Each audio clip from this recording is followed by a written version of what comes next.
In this video, we're going to start working with dates and time in JavaScript. This is going to allow us to wire up the last feature for the Notes application, which is not wired up. That is our sorting dropdown. We can sort by last edited, when the actual note was created, or we could sort alphabetically. Now, we could probably figure out how to sort alphabetically right now using what we already know, but it's these two that are going to require us to worry about date and time. So before we try to integrate anything into the Notes application, I just want to mess around with the date in JavaScript in one of our files outside of any sort of function. We're just going to run a bit of code. That code is going to print some stuff to the console, and we'll be able to explore how we can work with dates. To kick things off, let's make a new date that represents the current point in time when the line of code actually runs. We're going to create a const called now, and I'm going to set it equal to, and then we're going to type out the following. It's going to be new, space, date, and then we'll open and close a set of parentheses. Now, if we were to remove the new and the extra space, we would get code like this, which we could understand. We have a date function, we call it with no arguments, and then we store its return value on the now variable. By introducing the new operator into the mix, all we're doing is we're creating a new instance of date that represents the current point in time. We'll explore new in a lot more detail in a few sections. For now, though, we're just going to be using it before date to create a new date. From here, we could now do something with the current date. We could, for example, manipulate it. I could figure out what day of the month it is. We can just print out all of the information, though, using the toString method. Console.log now.toString.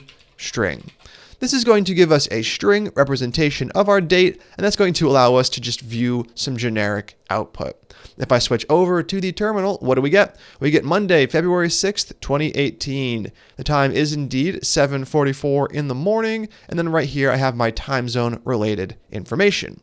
So by using toString, we were able to get a pretty big string that represents exactly what we have here. Now, when it comes to printing things about our dates, we're not exactly going to be printing all of this information. We want to print some sort of message like maybe the day of the month with the month in shorthand, but I don't want all of this other stuff. Or maybe I even want to print a variation on the date saying something like 6 hours ago instead of talking about the date or time at all. I just want to know how long in the past a note was edited, for example. So the date object does give us everything we need to get all of that done. We can extract individual pieces of information, and we can also go ahead and manipulate that information. So that's where I want to turn next. But before I do, let's pull up the documentation for date because there are a lot of methods we can work with. Right here, that is MDN date. On that page, we're going to have just a ton of methods on the left-hand sidebar. We have all sorts of methods like getDate, getDay, we have getMonth. If we keep scrolling down, we have maybe 30 or 40 different methods. Various methods for getting information and various methods for setting information. Let's go ahead and explore a couple of the basic ones, allowing us to extract some information related to the current point in time. Right here, I'm going to use console.log a few times to print out those various pieces related to the date. So console.log, and we're going to set up a little template. So it'll be a template string.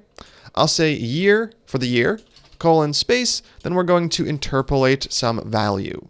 Now, what we're going to do for getting the year is to use a method on now. So that's now dot, and this one is get full year. When we call get full year, we're going to get the year information back. In this case, I'm running this JavaScript file in 2018, so I would expect to see 2018 over in the console, and that is exactly what I have right here. Year 2018, same as what we saw up above.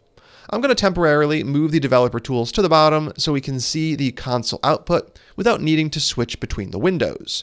Now let's go ahead and take this line and copy it down below, and we're going to talk about how we can get the month. Right here, month.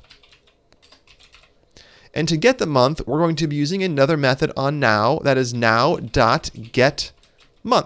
GetMonth is going to return the number that represents the current month, and this one is actually 0 indexed. So it's currently February, and I'm getting 1. That is correct. It's not a mistake. January is represented by 0, and we go all the way up to December, which is represented by 11. Now, this is a pretty annoying aspect of working with date, the built-in JavaScript date. So we'll actually talk about other ways we can manage our dates in a little bit. But for now, let's go ahead and continue on. We are going to paste in another one of those console.log lines. Next up, we have the day of the month. Right here, that's going to be just a different method call, and you'll notice that all of these involved with extracting information do not require us to pass in any arguments. This one is get date. Get date is going to return the day of the month, and if I go ahead and run things, we get 26, matching up with February 26th. All right, now we can keep continuing on. Next up, we're going to talk about some more specific things to the time. So we have the big picture date stuff out of the way, but how do I, for example, get the hours, minutes, and seconds? Right here, let's go ahead and paste one more console.log and knock this out. We'll start off with hours, hour, then we'll set up our new method call. This one is called get hours appropriately. And then we can just paste in the other two before we even save things and see them print. After hour, we're going to set up minute. To get the minute, we use another method, get minutes.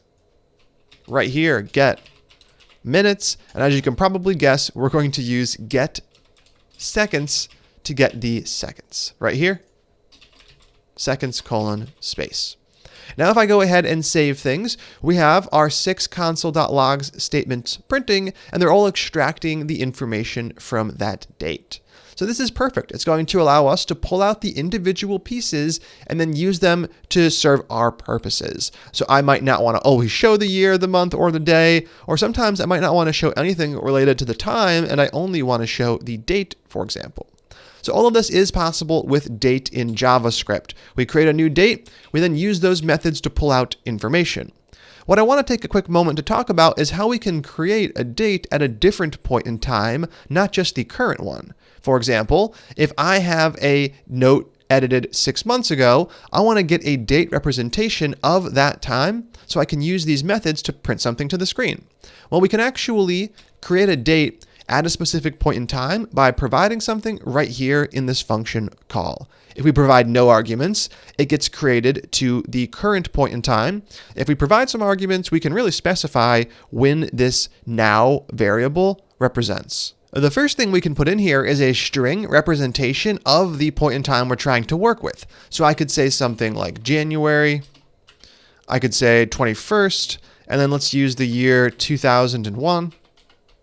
And then we could specify the time as well. So I could say at 6 in the morning, let's do 6 hours, 25 minutes, and 1 second. Now, if we were to save things, now no longer represents the time in which this script runs. When we provide an argument, we are using this information instead, and we can see that when we use toString, we get the information outlined as we just specified, and down below, all of the individual pieces are printing correctly too. Notice that we have 0 for month. Remember, that is 0 indexed. Now, passing in a string to date actually isn't very common. When we're passing around date-related information in our code, we typically store it as a number. This might look a little weird at first, but it actually makes a whole lot of sense, and it's going to make saving and storing information easy. If I want to store a created at value and a last edited at value on each note, all I really need to do is add 2 new properties whose values are numbers. Now, an important and missing piece to this puzzle is going to be what's known as the Unix epoch.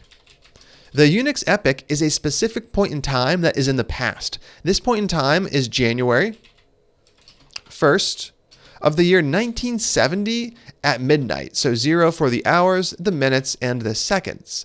This is the Unix epoch. When we represent time as a number, we use positive numbers for all points in time after this, and negative numbers for all points in time before. So I would use a positive number for today, 2018. I would use a negative number to represent 1930. Now, the number itself is just a number. So 0 represents this point in time exactly. As the number increases, we increase the number of milliseconds. So if I wanted to move 1 second in the future from this point in time, I would represent it via 1,000, since there are 1,000 milliseconds in a second. If I wanted to move 1 minute in the past, it would be a negative number, and it would be 60 seconds for a minute times 1,000, so that would be 60,000. So this timestamp, this point in time, would be just a minute before the Unix epoch. Now you can imagine that if we're representing things in milliseconds, the current day in 2018 today is going to be a huge number, and you would be right. So let's explore exactly how we can get this number and work with it. I'm going to remove that line right there, and then I'm going to comment out all of the other lines we created down below, and we're just going to stick with a single one, a single console.log. And here, we're still going to be using now, our date, but we're going to work with a different method called getTime. GetTime is what returns that timestamp. It returns a number that represents exactly whatever now is. In this case, now is after 1970, so I would expect it to be a positive number. If I save things and rerun it, you can see we get just that. Here we have a huge number. We have 100,000s, we have millions. It looks like this one's about 980 billion milliseconds. So obviously just a really big number representing the number of seconds between 1970 and 2001. Now, if we were to remove this argument altogether and get a date that represents today, we would get an even bigger number. Here we can see we've moved up. We were at 98 before, now we're at 151. So all the time is always going to increase as we go forward and decrease as we go into the past. This is going to be a very easy way to represent a specific point in time. Now, if we have this timestamp, let's say that we store it in a variable, we can always get a date representation of it back. So let's explore what I mean by that. Right here, we're going to remove this console.log line, and I'm just going to use const timestamp equals now.getTime. So let's just say that we get this off of our note. Maybe it's stored in local storage. It's just a number. Now let's say we want to get something like the year of that timestamp. The first thing we have to do is convert it back to a date. Const my date equals, we make a new date like we did before. This time though, we don't pass in nothing and we don't pass in a string. We actually just pass in the number. So I can pass in timestamp, and date is going to correctly use that to set my date. Now we can get the year using what we already learned about. Console.log my date dot, and then right here, get full year. I run it, I save it, I print it, and I get 2018. So this is the sort of code we're going to be using when we create a new note. It allows us to get the timestamp and save it. This is the sort of code we're going to be using after we read the data from local storage and we want to do something specific related to the date. Now, when we have timestamps, it's really easy to figure out if one thing came before or after another. I can simply use the less than or greater than operator on my numbers to get that done. Now it's challenge time. Down below, I'm going to outline what I'd like you to do. Down here, I'll add some comments in, and there are 3 steps. The big picture goal is to create 2 dates at some point in time. They don't have to be in the past. You can pass in the string to create that date. So you'll pass in a string right here, like we did when we created the date in 2001. Once you have both of the dates, you're going to get the time stamps for both. So you want to get the numerical representation of that date, and then you're going to figure out which one comes first using the comparison operators we already know about, and you're going to print the one which does come first. You can print it using toString, which we explored in the beginning of the video, that printed a generic string with all of the information about a date. So take some time to knock all of this out. You're going to create those dates, you're going to get those timestamps, you're going to figure out which comes first, then you're going to log the one which does come first. Pause the video, take some time to knock this out. When you're done, come back and click play. All right, how'd you do? Let's go ahead and knock this out. Step 1, to create those 2 dates in the past. So const date1 equals new date. And I'm going to pass a string in right here. Let's go ahead and represent sometime next month. So I could say something like March 1, which is later this week, 2018. And then we'll set up our hours, minutes, and seconds. I'll just use noon. So 12, 0 for the minutes, and 0 for the seconds. Now we can create another date representing a different point in time, const date2.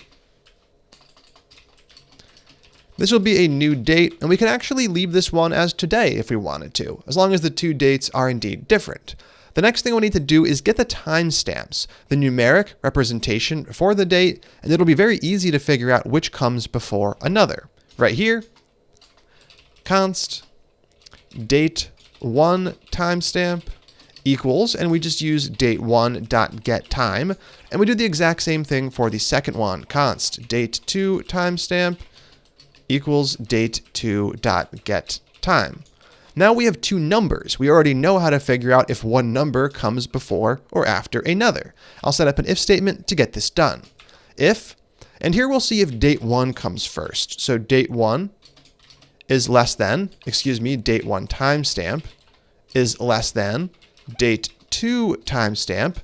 If it is less than, we know that date 1 comes first and we can print it. Console.log using date1.to string to just get hold of the information about it. Now we can add an else if to our if statement to check if it's the other one that comes first. Right here inside of the condition, we'll be checking if date2 timestamp is less than date 1 timestamp. If it is less than, then it comes first and we'll print it. Console.log date2.to string. Now, if we wanted to, we could also add on an else clause. That would be when they are not before or after one another, but they're exactly the same. I'm not going to add that in here, but you could add it on to handle that edge case. Right here, we can see that February 6th, which is today, does indeed come before March 1st of 2018. If I were to switch up this date to March 1st of 2017, we would see that that is the date that comes first. The other one showing up as coming second, so it's not printed at all. And there we have it. We now know a little bit about working with dates in JavaScript. Now, as we can see, working with this date object is going to be a pretty big burden. The methods available to us do not give us meaningful ways to print our dates and work with them. If I wanted to print out the month February using the date object, there is no method to get that done. I would have to take our months, I would have to figure out what the number is, and I would have to keep track of some sort of list of all of these strings, and then I would look them up by their index. That's going to be a huge burden, and it's going to require us to write just a ton of code to get the simplest stuff printed. It's nice that JavaScript has a built-in date that we can work with, but when it comes to actually integrating time and date into our application, we typically use a library, a third-party library that makes life a whole lot easier.